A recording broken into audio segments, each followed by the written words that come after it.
Good morning. ഇന്ന് നമ്മൾ discuss ചെയ്യാനായിട്ട് പോകുന്നത് സ്ട്രക്ചറൽ അനാലിസിസ് 2 എന്ന പേപ്പറിലെ 4th മൊഡ്യൂളിലെ ടോപ്പിക്കാണ് Kani's method or Kani's method of rotation contribution. Statically indeterminate ആയിട്ടുള്ള സ്ട്രക്ചേഴ്സിന്റെ അനാലിസിസിന് വേണ്ടിയിട്ട് നമ്മൾ യൂസ് ചെയ്യുന്ന ഡിസ്പ്ലേസ്മെന്റ് മെത്തേഡാണ് കാനീസ് മെത്തേഡ്. ഇന്ന് നമ്മൾ കാനീസ് മെത്തേഡിന്റെ just introduction and analysis procedure ഈ രണ്ട് പോയിന്റ്സും ആണ് ഇന്ന് നമ്മൾ ഡിസ്കസ് ചെയ്യാനായിട്ട് പോകുന്നത്. സോ നമുക്ക് ഫസ്റ്റ് കാനീസ് മെത്തേഡ് എന്താണ് എന്ന് നോക്കാം. തൊട്ട് മുന്നത്തെ സ്ലൈഡിൽ പറഞ്ഞതുപോലെ സ്റ്റാറ്റിക്കലി ഇൻഡിറ്റർമിനേറ്റ് ആയിട്ടുള്ള സ്ട്രക്ചേഴ്സിന്റെ അനാലിസിസിന് നമ്മൾ മെയിൻ ആയിട്ട് ഫോഴ്സ് മെത്തേഡും ഡിസ്പ്ലേസ്മെന്റ് മെത്തേഡുമാണ് ഫോളോ ചെയ്യുന്നത്. ഫോഴ്സ് മെത്തേഡ് ആയിരുന്നു നമ്മൾ ഫസ്റ്റ് മൊഡ്യൂളിൽ പഠിച്ച 3 moment equation. Then displacement methods ആണ് നമ്മൾ സെക്കൻഡ് മൊഡ്യൂളിൽ പഠിച്ച സ്ലോപ്പ് ഡിഫ്ലക്ഷൻ മെത്തേഡ്, തേർഡ് മൊഡ്യൂളിൽ പഠിച്ച moment distribution method and fourth മൊഡ്യൂളിൽ നമ്മൾ പഠിക്കാനായിട്ട് പോകുന്ന Kani's method of rotation contribution or simply Kani's method. So Kani's method എന്ന് പറയുന്നത് സ്റ്റാറ്റിക്കലി ഇൻഡിറ്റർമിനേറ്റ് ആയിട്ടുള്ള സ്ട്രക്ചേഴ്സിന്റെ അനാലിസിസിന് വേണ്ടി യൂസ് ചെയ്യുന്ന ഡിസ്പ്ലേസ്മെന്റ് മെത്തേഡ് ആണ്. Okay, so this method is used for the analysis of statically indeterminate structures. The next point, this method was suggested by Gaspar Canny. Gaspar Canny എന്ന German engineer ആണ് കാനീസ് method suggest ചെയ്തത്. It is based on slope deflection equation. Slope deflection equation base ചെയ്തിട്ടാണ് നമ്മുടെ കാനീസ് method വരുന്നത്. Okay, അല്ലെങ്കിൽ കാനീസ് മെത്തേഡിൽ നമ്മൾ final moments calculate ചെയ്യുന്നത് നമ്മുടെ സ്ലോപ്പ് ഡിഫ്ലക്ഷൻ ഇക്വേഷനിൽ നമ്മൾ സ്ലോപ്പ് ഡിഫ്ലക്ഷൻ ഇക്വേഷൻ എങ്ങനെ ഫോം ചെയ്തു അതിന് സിമിലർ ആയിട്ടാണ് നമ്മൾ കാനീസ് മെത്തേഡിൽ ഫൈനൽ മൊമെന്റ്സ് കാൽക്കുലേറ്റ് ചെയ്യുന്നത്. The next point, it is useful for the analysis of multi-storied frames. Multi-storied frames ന്റെ അനാലിസിസിന് ഏറ്റവും ഇഫക്റ്റീവ് ആയിട്ടുള്ള മെത്തേഡ് ആണ് കാനീസ് മെത്തേഡ്. അങ്ങനെ പറയാനുള്ള കാരണം മൾട്ടി സ്റ്റോറീഡ് ഫ്രെയിംസ് ആവുമ്പോൾ തീർച്ചയായിട്ടും ഒരു ജോയിന്റിൽ രണ്ടിലധികം മെമ്പേഴ്സ് മീറ്റ് ചെയ്യാനുള്ള ചാൻസസ് കൂടുതലാണ്. മാക്സിമം 4 മെമ്പർ വരെ ആകാം. സോ അത്തരത്തിലുള്ള സ്ട്രക്ചേഴ്സ് സ്ലോപ്പ് ഡിഫ്ലക്ഷൻ മെത്തേഡോ മൊമെന്റ് ഡിസ്ട്രിബ്യൂഷൻ മെത്തേഡോ യൂസ് ചെയ്ത് അനലൈസ് ചെയ്യാന്ന് പറയുന്നത് ഡിഫിക്കൽട്ട് ആണ്. സോ അങ്ങനെയുള്ള ഒരു ജോയിന്റിൽ രണ്ടിലധികം മെമ്പേഴ്സ് മീറ്റ് ചെയ്യുന്ന ഫ്രെയിംസിന്റെ അനാലിസിസിന് കൂടുതൽ ഇഫക്റ്റീവ് ആയിട്ടുള്ള മെത്തേഡ് എന്ന് പറയുന്നത് കാനീസ് മെത്തേഡ് ആണ്. Okay, then last point, advantage of Canny's method. If a mistake is committed in distribution in one of the cycle, it converges finally to the correct answer. So Canny's method ന്റെ main advantage എന്ന് പറയുന്നത് കാനീസിൽ നമ്മളൊരു distribution procedure ആണ് follow ചെയ്യുന്നത്. So ഈ distribution പ്രൊസീജിയറിന്റെ ഓരോ സൈക്കിളിൽ നമുക്ക് ഏതെങ്കിലും ഒരു സൈക്കിളിൽ ഒരു വാല്യൂ മിസ്റ്റേക്ക് വന്നാലും നമ്മൾ കൂടുതൽ സൈക്കിൾസ് ചെയ്യുന്നതിനനുസരിച്ച് ആ മിസ്റ്റേക്ക് കൺവേർജ് ആയി പോകും, അല്ലെങ്കിൽ ആ മിസ്റ്റേക്ക് കവർ ആയി പോകും. അതാണ് നമ്മുടെ കാനീസ് മെത്തേഡിന്റെ ബിഗ്ഗസ്റ്റ് അഡ്വാൻറ്റേജ് എന്ന് പറയുന്നത്. ഓക്കെ, അപ്പൊ നമ്മൾ ഏതെങ്കിലും ഒരു സൈക്കിളിലെ ഒരു വാല്യൂ തെറ്റിപ്പോവുകയാണെങ്കിൽ നമുക്ക് കൂടുതൽ സൈക്കിൾസ് ചെയ്യേണ്ടതായിട്ട് വരും, എന്നാലേ നമുക്ക് ഫൈനൽ ആൻസറിൽ എത്താനായിട്ട് പറ്റത്തുള്ളൂ. പക്ഷെ കൂടുതൽ സൈക്കിൾസ് ചെയ്യേണ്ടി വന്നാലും ഫൈനലി നമുക്ക് കറക്റ്റ് ആൻസറിലോട്ട് എത്താനായിട്ട് പറ്റും. ഓക്കെ, അപ്പോൾ കാനീസ് മെത്തേഡിന്റെ മെയിൻ അഡ്വാൻറ്റേജ് ആണ് ഏതെങ്കിലും ഒരു വാല്യൂ നമുക്ക് മിസ്റ്റേക്ക് വന്നാലും ഫൈനലി നമുക്ക് കറക്റ്റ് ആൻസറിലോട്ട് എത്തിച്ചേരാനായിട്ട് പറ്റും. ഓക്കെ, അപ്പോൾ കാനീസ് മെത്തേഡിന്റെ ഇൻട്രൊഡക്ഷൻ പോർഷൻ ക്ലിയർ ആയോ? സോ നെക്സ്റ്റ് നമ്മൾ ഡിസ്കസ് ചെയ്യാനായിട്ട് പോകുന്നത് കാനീസ് മെത്തേഡിൽ എങ്ങനെ ഫൈനൽ മൊമെന്റ്സ് കാൽക്കുലേറ്റ് ചെയ്യാം എന്നാണ്. ഓൾറെഡി കഴിഞ്ഞ സ്ലൈഡിൽ ഞാൻ എക്സ്പ്ലെയിൻ ചെയ്തിരുന്നു. കാനീസ് മെത്തേഡ് എന്ന് പറയുന്നത് സ്ലോപ്പ് ഡിഫ്ലക്ഷൻ മെത്തേഡിനെ ബേസ് ചെയ്തിട്ടാണ് പ്രൊപ്പോസ് ചെയ്തിരിക്കുന്നത്. സ്ലോപ്പ് ഡിഫ്ലക്ഷൻ മെത്തേഡിൽ നമ്മൾ പറഞ്ഞിരുന്നു ഫൈനൽ മൊമെന്റ് എന്ന് പറയുന്നത് just the sum of fixed end moment, moment due to rotation and moment due to settlement. So fixed end മൊമെന്റിന്റെയും മൊമെന്റ് ഡ്യൂ ടു സെറ്റിൽമെന്റിന്റെയും മൊമെന്റ് ഡ്യൂ ടു റൊട്ടേഷന്റെയും സം ആണ് ഫൈനൽ മൊമെന്റ് എന്ന് പറയുന്നത്. Similarly, in Canny's method, final moment is the sum of fixed end moment, twice moment due to rotation contribution of near end and moment due to rotation contribution of far end. So Canis method final moment എന്ന് പറയുന്നത് fixed end moment ഇന്റെയും twice moment due to rotation of near end and moment due to rotation of far end. ഈ മൂന്ന് ടേംസിന്റെ sum ആണ് final moment എന്ന് പറയുന്നത്. അപ്പൊ Kani's മെത്തേഡിൽ നമ്മൾ ഫൈനൽ മൊമെന്റ്സ് കാൽക്കുലേഷനിൽ moment due to settlement consider ചെയ്യുന്നില്ല. ഓക്കെ, സോ അപ്പോ ക്ലിയർ ആയോ?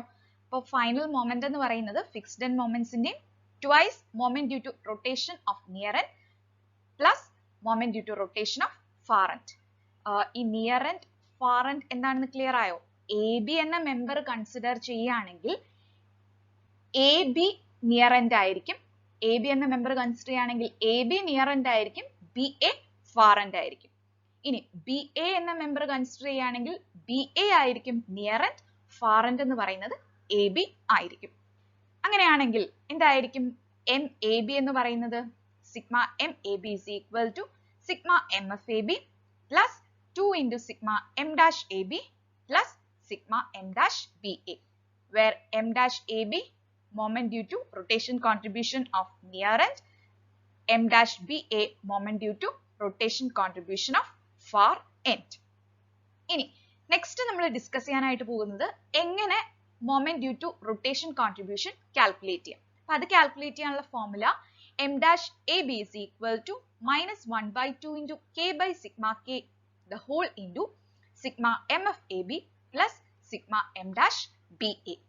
അപ്പോൾ m dash ab near end rotation contribution എന്ന് പറയുന്നത് -1/2 k by sigma k.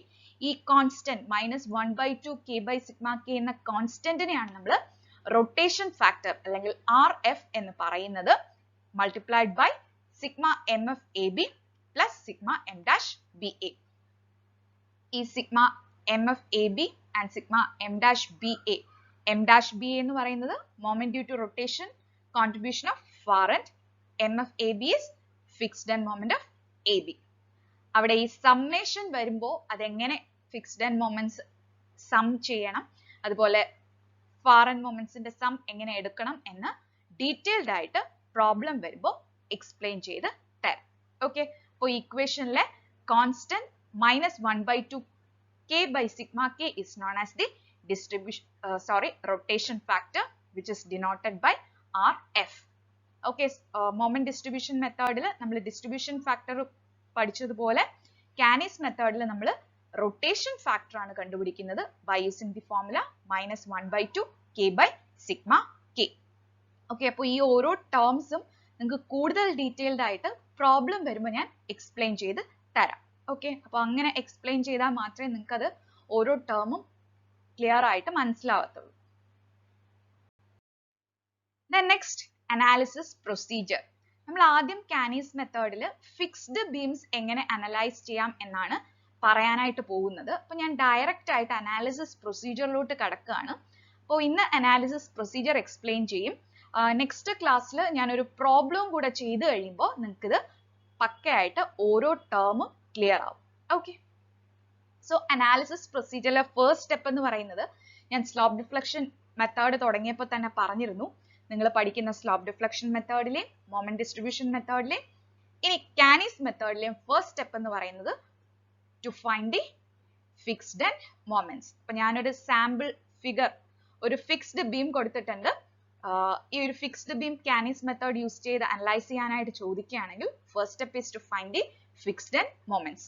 ഓരോ സ്പാൻ ആയിട്ട് എടുക്കുക, ഓരോ സ്പാനിലെയും ലോഡ്സിന് കറസ്പോണ്ടിങ് ആയി ഫിക്സ്ഡ് എൻഡ് മൊമെന്റ്സ് കാൽക്കുലേറ്റ് ചെയ്യുക.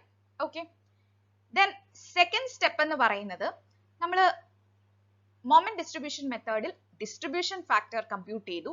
സിമിലർലി കാനീസ് മെത്തേഡിലാണെങ്കിൽ നിങ്ങൾ റൊട്ടേഷൻ ഫാക്ടർ ആണ് കാൽക്കുലേറ്റ് ചെയ്യേണ്ടത്. അതായത് റൊട്ടേഷൻ പോസിബിൾ ആയിട്ടുള്ള ഓരോ ജോയിന്റ്സിലും മീറ്റ് ചെയ്യുന്ന മെമ്പേഴ്സിന്റെ റൊട്ടേഷൻ ഫാക്ടർ കാൽക്കുലേറ്റ് ചെയ്യുക by using the formula -1/2 k by sigma k. അവിടെ സ്ലോപ്പ് ഡിഫ്ലക്ഷൻ മൊമെന്റ് ഡിസ്ട്രിബ്യൂഷൻ മെത്തേഡിൽ ഡിസ്ട്രിബ്യൂഷൻ ഫാക്ടർ കാൽക്കുലേറ്റ് ചെയ്തതുപോലെ കാനീസ് മെത്തേഡിൽ റൊട്ടേഷൻ ഫാക്ടർ കാൽക്കുലേറ്റ് ചെയ്യാം. ഈ ബീമിന്റെ കേസ് എടുക്കുകയാണെങ്കിൽ ബീമിൽ ബി ആൻഡ് സി എന്ന രണ്ട് ജോയിന്റ്സിൽ റൊട്ടേഷൻ പോസിബിൾ ആണ്.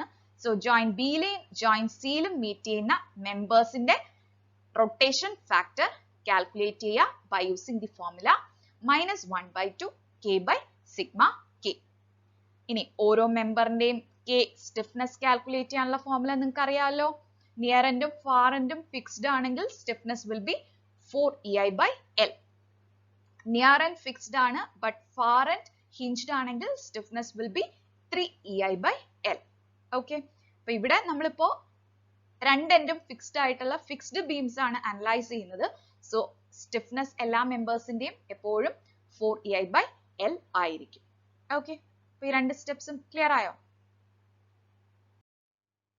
സോ കാനീസ് മെത്തേഡിലെ third step is to draw rotation contribution table.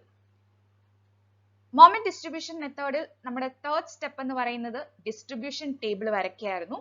Distribution table വരച്ച് നമ്മൾ final moments calculate ചെയ്യുമായിരുന്നു. Whereas in Canis method നമ്മൾ rotation contribution table ആണ് വരയ്ക്കുന്നത്. And ഇവിടെ നമ്മൾ ചെയ്യുന്നത് rotation possible ആയിട്ടുള്ള jointൽ meet ചെയ്യുന്ന membersന്റെ near end moments ആണ് calculate ചെയ്യുന്നത്. റൊട്ടേഷൻ പോസിബിൾ ആയിട്ടുള്ള ജോയിന്റ്സിൽ മീറ്റ് ചെയ്യുന്ന മെമ്പേഴ്സിന്റെ നിയർ എൻഡ് മൊമെന്റ്സ് ആണ് നമ്മൾ കാൽക്കുലേറ്റ് ചെയ്യുന്നത്. സോ ഈ സെയിം ബീമിന്റെ റൊട്ടേഷൻ കോൺട്രിബ്യൂഷൻ ടേബിൾ എങ്ങനെയാ വരയ്ക്കുന്നതെന്ന് നമുക്ക് നോക്കാം. ജസ്റ്റ് ആ ബീം മാർക്ക് ചെയ്യുക, ഓരോ ജോയിന്റ് ആയിട്ട് എഴുതുക. എ ഫിക്സ്ഡ് ആണ്, ഫിക്സ്ഡ് ആയിട്ടുള്ള ജോയിന്റ്സ് അങ്ങനെ മാർക്ക് ചെയ്യുക. ഡിയും ഫിക്സ്ഡ് ആണ്. Then rotation possible ആയിട്ടുള്ള jointsൽ രണ്ട് rectangular box വരയ്ക്കുക. ഒരു വലിയ ബോക്സിനുള്ളിൽ കുഞ്ഞു rectangular box വരുന്ന രീതിക്ക് ഇങ്ങനെ rectangular box വരയ്ക്കുക. Then ഓരോ എൻഡിലെയും fixed end moments എഴുതുക. AB ലെ fixed end moment MFAB, BA ലെ MFBA, then MFBC, MFCB, MFCD and MFDC. ഓരോ മെമ്പറിലെയും end fixed end moments ഈ കാണിച്ചിരിക്കുന്നത് പോലെ എഴുതുക. Then rotation possible ആയിട്ടുള്ള joint B എടുക്കുക. joint B യിലെ ഈ കുഞ്ഞു rectangular ബോക്സിനകത്ത് എഴുതേണ്ടത് joint B യിൽ മീറ്റ് ചെയ്യുന്ന മെമ്പേഴ്സിന്റെ fixed end momentsന്റെ സം ആണ്. That is MFBA plus MFBC. Okay, അപ്പോ B എന്ന jointൽ മീറ്റ് ചെയ്യുന്ന മെമ്പേഴ്സിന്റെ fixed end momentsന്റെ സം ആണ് ഉള്ളിലുള്ള കുഞ്ഞു rectangular ബോക്സിൽ എഴുതേണ്ടത്.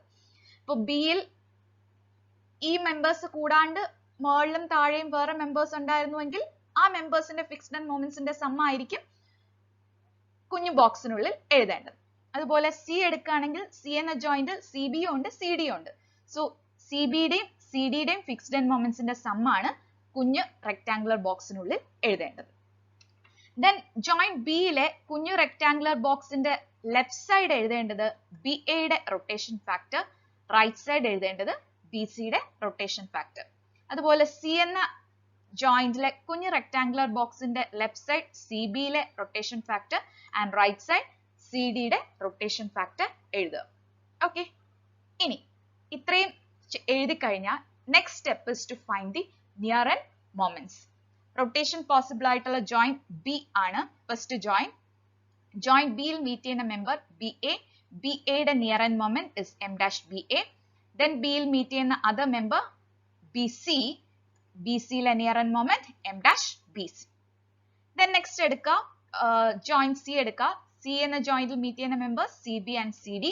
CB ലെ near end moment M dash CB and CD യുടെ near end moment M dash CD. So ഈ near end moments ആണ് നമ്മൾ calculate ചെയ്യുന്നത്. Near end moment calculate ചെയ്യാനുള്ള ഫോർമുല തൊട്ട് മുന്നത്തെ സ്ലൈഡിൽ ഞാൻ പറഞ്ഞു. M dash AB is equal to rotation factor RF into sigma MFAB plus sigma M dash BA. അതായത് rotation factor into fixed end moments in the sum plus moment due to rotation contribution of far end in the sum. Okay, അങ്ങനെയാണ് നമ്മൾ near end moments calculate ചെയ്യുന്നത്. near end moments calculate ചെയ്യുന്നത് എങ്ങനെയെന്ന് detailed ആയിട്ട് problem വരുമ്പോൾ explain ചെയ്യും. Okay, അപ്പോൾ ഓരോ സൈക്കിൾ ആയിട്ട് ഇപ്പോൾ M dash AB, M dash BC, M dash CB, M dash CD first cycle calculate ചെയ്യുക, again second cycle calculate ചെയ്യുക, third cycle calculate ചെയ്യുക.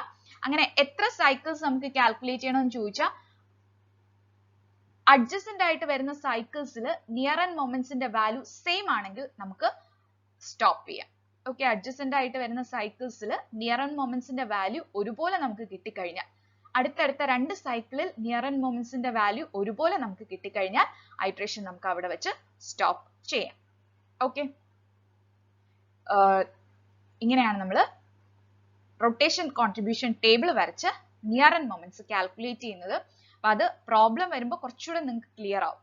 അപ്പൊ ഇപ്പോ നമ്മൾ എങ്ങനെയാണ് നിയർ എൻഡ് മൊമെന്റ്സ് കാൽക്കുലേറ്റ് ചെയ്യുന്നത്, അത് എത്ര സൈക്കിൾസ് വരെ കംപ്ലീറ്റ് ചെയ്യണം, എത്ര സൈക്കിൾസ് വരെ എന്ന് ചോദിച്ചാൽ അഡ്ജസന്റ് ആയിട്ട് വരുന്ന സൈക്കിൾസിലെ വാല്യൂസ് ഒരുപോലെ ആകുന്നിടം വരെ റിപ്പീറ്റ് ചെയ്തുകൊണ്ടേ ഇരിക്കുക. Okay, then near end moments കിട്ടിക്കഴിഞ്ഞാൽ last step is to find the final moments.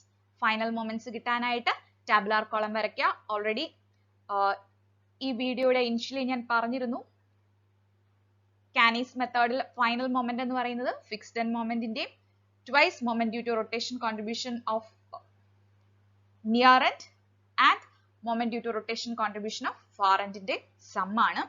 So final moments calculate ചെയ്യാനായിട്ട് tabular column വരയ്ക്കുക. members ഏതൊക്കെയാണെന്ന് എടുത്ത് എഴുതുക. ഓരോ മെമ്പേഴ്സിന്റെ ഫിക്സ്ഡ് എൻഡ് മൊമെന്റ്സ് എഴുതുക. നിയർ എൻഡ് മൊമെന്റ് എഴുതുക, അതായത് എ ബിയുടെ near end moment m'(ab). then far end moment എഴുതുക.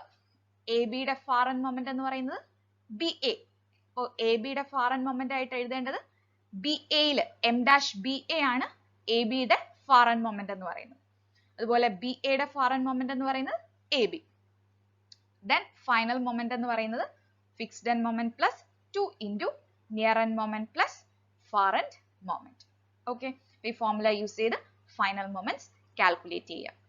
ഇങ്ങനെയാണ് കാനീസ് മെത്തേഡിൽ നമ്മൾ ഫൈനൽ മൊമെന്റ്സ് കാൽക്കുലേറ്റ് ചെയ്യുന്നത്. ഓക്കെ, അപ്പോൾ ഇന്ന് നമ്മൾ ഡിസ്കസ് ചെയ്തത് കാനീസ് മെത്തേഡിലെ അനാലിസിസ് പ്രൊസീജിയർ ആയിരുന്നു. നെക്സ്റ്റ് ക്ലാസ് ഓൺവേർഡ്സ് നമുക്ക് പ്രോബ്ലംസ് ഡീറ്റെയിൽഡ് ആയിട്ട് ഡിസ്കസ് ചെയ്യാം. അപ്പോൾ പ്രോബ്ലംസ് വരുമ്പോൾ നിങ്ങൾക്ക് ഈ പ്രൊസീജിയർ കൂടുതൽ മനസ്സിലാകുന്നതായിരിക്കും. So thank you.